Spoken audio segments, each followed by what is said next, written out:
Let's have some grown folk talk about veterans benefits. The Economist, the magazine, online news site, whatever it is these days, put out a piece that got a lot of people fired up, including me, about veterans benefits. I'm not going to link to it. Normally I link to these things, but I don't want to give them the traffic because this piece of garbage doesn't deserve it. They also gutlessly didn't put their name on it, and I know the Economist often doesn't put stuff with the author's name on it, but if you're going to do this, put your name on it. I've been writing publicly for 7-8 years now. Everything I've ever written has my name on it. I'm not hard to find. I have social media accounts. I have the Substack. You can leave comments on almost anything I put anywhere I put it, whether it's a video or a thing. If you're going to do something like this, put your name on it. They're attacking veterans benefits, and they throw up stats that probably in a vacuum sound crazy. Well, there's veterans getting $4,000 a month for life. That's shocking. Not really, if you break it down to it. Or they're talking 1 in 4 or 1 in 5 vets or whatever number they came up with is 100% disabled. Well, that depends. There's two different kinds of 100% disabled in the VA system. There's 100%, meaning the very complicated formula that combines various medical issues and service connected. By the way, not war connected, not combat connected, service connected. Do you have a medical issue from your service? Doesn't matter if you got hurt on the battlefield or behind a desk. If you got hurt in the service, you have a medical condition because of the service, it's service connected. That's what you get.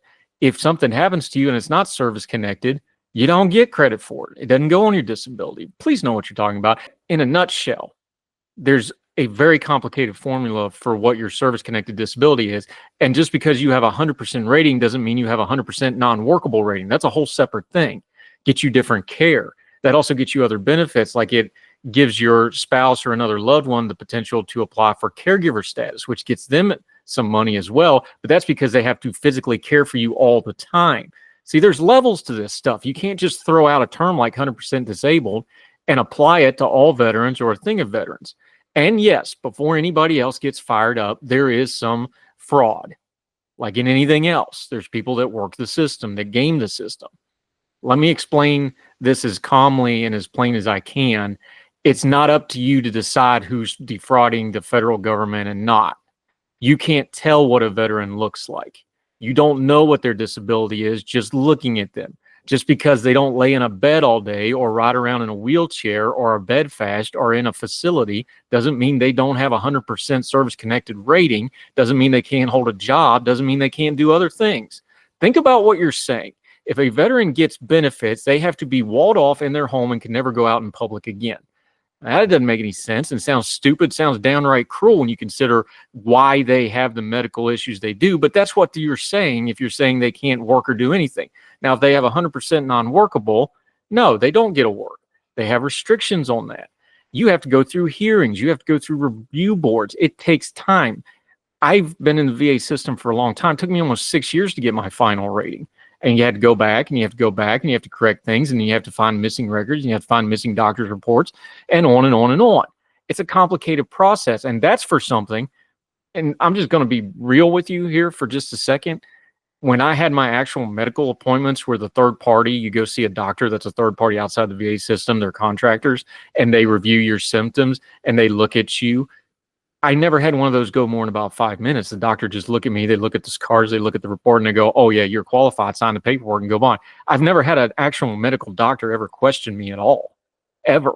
They look at me, they look at the records, they look at all the surgery, and they're like, oh yeah, 5 minutes, done. It's the bureaucracy that took forever. You know what else they do in those appointments? You want to really get real about this? I had an appointment for VA one time for service-connected thing I was claiming. And the guy comes in and they put it, and this is a couple of years ago, they may do it differently, but you know, they have the little light box on the wall. He actually put up a thing that had my torso on it and had all these marks all over it. And I'm like, I wonder what this is. And he said, take your shirt off. I'm like, excuse me, what? And he goes, take your shirt off. I have to annotate all your surgical scars. I have a lot of them. I have a line from my sternum all the way down to my belly button, which isn't actually my belly button. That's been surgically reconstructed because I had so many abdominal surgeries that it didn't exist anymore. And the little hole for it was over here to the left. So my doctor, being really nice, just as a favor to me, he went and actually created a scar so it looks like I got a belly button where I don't have a belly button. I'm sorry, is this too real for you because you want to talk about veterans benefits? I got the big scar here, the open heart surgery, because I had so much trauma from surgery. My heart stopped and they had to put stuff straight into my heart to drain fluid because my heart stopped and wouldn't run and I had to sit on a ventilator. See, you start getting squirmy. You don't want those details. See, people like The Economist, they just want to throw out stats and numbers and things like that. They don't want to talk about, my daughter who's now 18 still has to have therapy and things because she was so traumatized by the fact she had to go to school every day for, 4 months straight. And she'd go to school and tell her, well, I think my daddy's going to die today because I was in the hospital for 4.5 months. I'm not trying to do a thing where it's just a sympathy thing because a lot of people have it a lot worse than me. I've got it good. My life is good. That's not what I'm telling you. I'm telling you, when you buzzword this crap and you just throw out a stat and then say it's absurd, you're not thinking it through. And I want to encourage you to think it through. There is people who game the system, but you don't know who they are, and it's not your job to jump on social media and claim so-and-so is not doing it. There's people that do this work, by the way. They go pull up DD-214s. They chase down stolen valor. They look up people's stuff. They make sure people are on the up and up, and they do good work. Let them do that. You're not qualified to do that, probably. If you are, go do it. Make a career of it. Send me your stuff. If you're legit, I'll promote you. I'll put you on my own social media. But most of you aren't. You're just spouting off on social media and going, well, I know all these people. No, you don't. Well, I've seen all these people. Look, I've sat in those meetings. I've had people in the VA system tell me like, well, if you claim this, this, this, and this, you just get your 100%. And I had to argue with them. I'm like, no, I want it to be right. I want an accurate record of what happened in my service. I think my children deserve that. I think my family that suffered through the same things that I did because I was gone and because I was sick and because I had issues that still continue to this day, they owed it to have it on paper correctly. So yeah, there are people like that in the system, but the system also has a way of dealing with that and weeding them out. It's not easy to get it. So just to make a blanket statement that we got to rip, people are getting absurd benefits because of a little bit of fraud, waste, and abuse. Yes, we should go after the fraudsters, but that's not actually the problem. That's not actually what they're arguing. They always do this, people who don't like people getting benefits, whether it's welfare, whether it's Medicaid, Medicare, whether it's any kind of anything. There's this strand of thought of, we're going to hold up the case of somebody that's abusing the system, and then we're going to use that to save money. But here's your problem. There's no cheap way to take care of our veterans. Veterans Affairs, we've talked about on this program before, is the second or third largest department of government, depending on whether or not you count the post office, but I don't count the post office because it's its own separate thing and it's a little bit different. The VA is the second biggest department of the entire government. And VA medicine is an enormous cost. Now, we can discuss government-run medicine and how much that costs, but that's the largest integrated healthcare system in the country. And that's only to take care of 9 million people. There's 15, 16 million veterans. So if you want to argue that, we can argue that, but it's the system as it exists. So you can't just say we're going to get rid of it. And a lot of people are going to take these numbers and go, well, we just need to get rid of the entire VA system, privatize it, whatever. That's an argument. But if you're just going to come in and say people are overly compensated, you need to stop and understand what you're actually saying here for a second. For 20 years, almost 25 now, the 9/11 War on Terror era, when you have that whole generation that carried the burden of defending our country, not just the very small percentage that actually saw combat, but the very large percentage that did all the support of that, and the even larger support, because remember, the military grew and expanded after 9/11. I'm of that generation. I went in the military in 2000. I'd actually already been in for a little over a year when 9/11 happened. But let's just, to simplify, say my generation, which is the generation that carried the ball through the war on terror, give or take. And like me, because I'm 44 now, they're mostly getting to the retirement age or have left the service or are going to be entering the VA system very, very soon. Most of them, because 20-year military career, you can retire, right? And you get your benefits and you go into the VA system. But then there's the ones that didn't make it at their full 20s, or they got injured, or they got out, or they just did their one bit and got out, or whatever the case may be. This generation grew up a certain way. I don't mean like kids grow up. I'm talking about inside the military. The people that were our teachers when we were newbies, our NCOs, senior NCOs, our officers, our senior leadership, they grew up in a different era, and we learned from them. They grew up in the era, and I've been guilty of this myself, and I had to learn how to not do this because it's not the way to do it.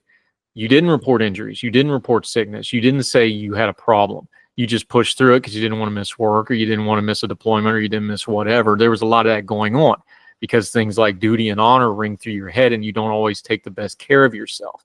But there was people from that previous generation who told us over and over again. I had multiple ones of this. I had a chief that was like this, one of the most important people in my entire life, not just my military career, who really turned my life around when I was in a really bad place. One of the things he always told us, he's like, document your stuff, keep your own paper records. Don't trust the system. Make sure if you go to the doctor, keep a copy of it. If you have an injury, keep a copy of it. If something happens on the job, keep a copy of it. When you deploy, keep a copy of it. Keep your paper records because they're going to find a way to lose it, screw you, whatever. Think about the military. And I told people this when I was serving. I've told people who've asked me about going in the military. I'll tell you now, if you go join the military now, there's a lot of benefits. Most of what I have in life can be directly or indirectly traced to my military service because I got a lot of benefits from it. I'm sitting in a house I got with a VA loan. I have my benefits through the VA because I can have that income for certain things. It's part of my income. I have benefits that my children get because of my service. There's a lot of good to it. I've got an education through it. Whatever you're going to get out of the military, education, see the world, job training, whatever you're looking to get, you have to make sure you get yours because the service is going to get theirs. It's a big machine and you're the cog, and the cog's going to get ground and the cog's going to go on. And when you leave, another cog gets put in your place. And it's not that they don't care. It's that it's a system. It's not capable of caring. You have to advocate for yourself. That's the long way around to get back to what I'm saying about this previous generation and what this Economist piece really misses. Those folks, the Vietnam guys, the Cold War guys, the folks that served during that era got screwed. They didn't always have their records together. They had a hard time getting benefits. And now folks like the Vietnam era guys that are getting in their 70s and 80s in their end of life era, they have a hard time getting their records because they had paper records or incomplete records, and nobody ever told them how the VA system works. It's starting to get better. There was a line in the Economist piece where he's like, they actually teach you how to get VA benefits before you leave. Yeah, we fought like hell to get that because they didn't tell you. And you would leave the service and then you go to the VA and they say, well, you need this and this and this and this paperwork and this paperwork, and you're already out. And now you don't have ability to get it. That's something that people fought and fought and fought to get the military to tell people before they left how to take care of themselves going into the VA system. That's something that took a long time for us to get as a benefit, and it was learned the hard way, and it was paid for the hard way by a lot of people. That's not a negative. I'm going to get upset doing this. I try to be the keep your bearing, be calm thing, but people don't understand what they're talking about with this, and they want to turn it into a data point. The previous generation told us, not just in word, but in deed, we're going to get screwed if you don't take care of yourself. And then the technology changed where now we have digitized medical records and you have an ability to find your stuff and keep up with stuff. And you're not just waiting for somebody in St. Louis to go through the Raiders of the Lost Ark warehouse looking thing and find some paper somewhere. So these things have all combined along with 20 years of conflict to show a giant uptick in disability claims. One, because the technology is there where you can keep your records together. Two is we all learned the hard way and listen to people who learned an even harder way to take care of ourselves. And three is the VA has improved. If that number has gone up, part of the reason that number's gone up is because a whole lot of people got screwed previously. It was way too low for way too long, and not enough people were getting their benefits, and not enough people were getting their service-connected stuff. All of that to say this. The problem and the fraud, waste, and abuse is not in the compensation system that's going to the people. You want to fight fraud, waste, and abuse in the VA, it's at the administrative level. The growing bureaucracy that makes it hard to get your compensation, to get your medical care, to get those benefits. You have all these people working superfluous jobs inside the system that doesn't need to be there. Meanwhile, the VA doctors and medical providers are not getting paid salaries that are commensurate with their civilian counterparts, which means we don't always get the best people to actually do our care. I have a wonderful GP. I have great specialists, but that's kind of a minority. Those doctors are not paid well. It's actually kind of a joke. I'll give you a perfect example, and you can say it's anecdotal evidence, but this is the truth. I know a doctor that works at the VA because he retired from the military and he does it as a passion project. My GP, he was actually an enlisted guy, retired, went to PA school, came back, and he works at the VA because he sees it as an extension of his service. Those people exist, but they're few and far between, because I know a doctor that's a radiologist, and we were telling him how much the VA pays, and he goes, their total compensation is what my bonus check is in the civilian world. There's no way we could work there. We could get rid of a lot of the administrative bureaucracy and get better quality doctors. You know what better quality doctors do? They take better care of people. You know what better medical care does? It brings down costs. By the way, if you take better care of the troops while they're doing their service and treat them better with their better medical care and make them take care of themselves better and take care of their mental health better, you're going to spend less money on them throughout the course of their life. You have these older Vietnam guys, if they would have took care of them 40 years ago, they wouldn't be as expensive. So we can go round and round this carousel all day long about how much it costs for veteran benefits. And there is fraud, waste, and abuse to deal with. But you can't hold that up and go, these people are absurdly compensated. Exactly for how much? They give their lives, their bodies, their minds, their family sacrifices to take care of everybody else. And again, we're talking 1% of the population is on active duty at any given time.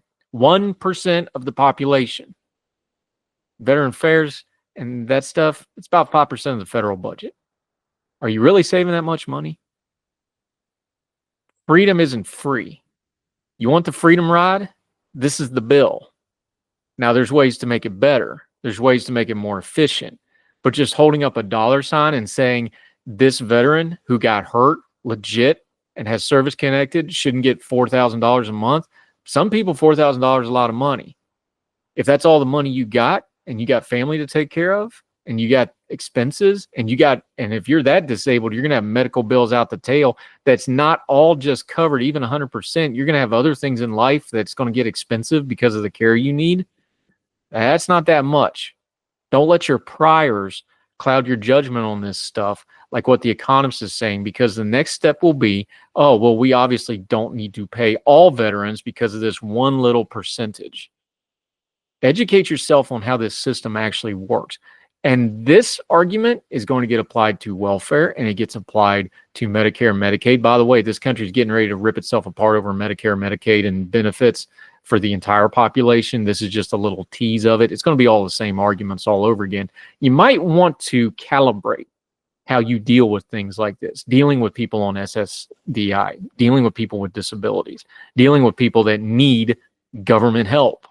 Because there are real people, but there's a lot of bad faith media that's going to pull out little examples and try to make broad strokes of it. There's all kinds of fraud, waste, and abuse you can deal with, but it's not in the compensation system, even though there's a few really horrible people that are abusing that system. Don't go on your social media and say something stupid like there's widespread fraud in the compensation system. There's not.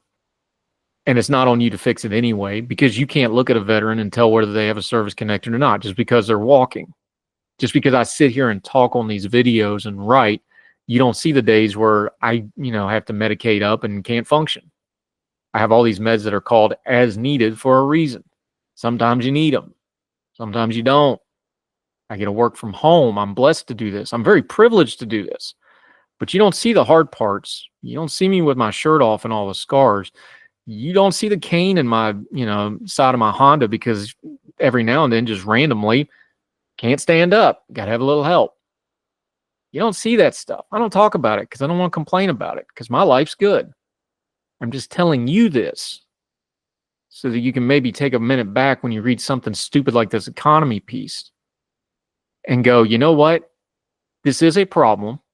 I'd like to discuss this problem, but this isn't the way to approach it. By saying this is obviously an absurd amount of compensation. Is it really? Because you're asking 1% of the population to do something 77% of the population isn't even eligible to try to do. 77% of the population of service age isn't eligible, either physically or some other way, to serve.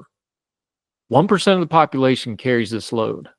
It's the smallest probably in the history of the world if you go back and look, because we have an all-voluntary military. And you're going to get on our high horses with all the money we spend and all the fraud, waste, and abuse in our government and all the bureaucracy. And the VA's got a lot of bad bureaucracy that could be cleaned up. Trust me, I know. I have to try to make appointments. You're going to tell me the compensation to the actual veterans is the problem? Think before you tweet. Think before you pound send. And the Economist should be ashamed of themselves. All the music on Heard Tell is provided under a Creative Content license from monstercat.com. Somos la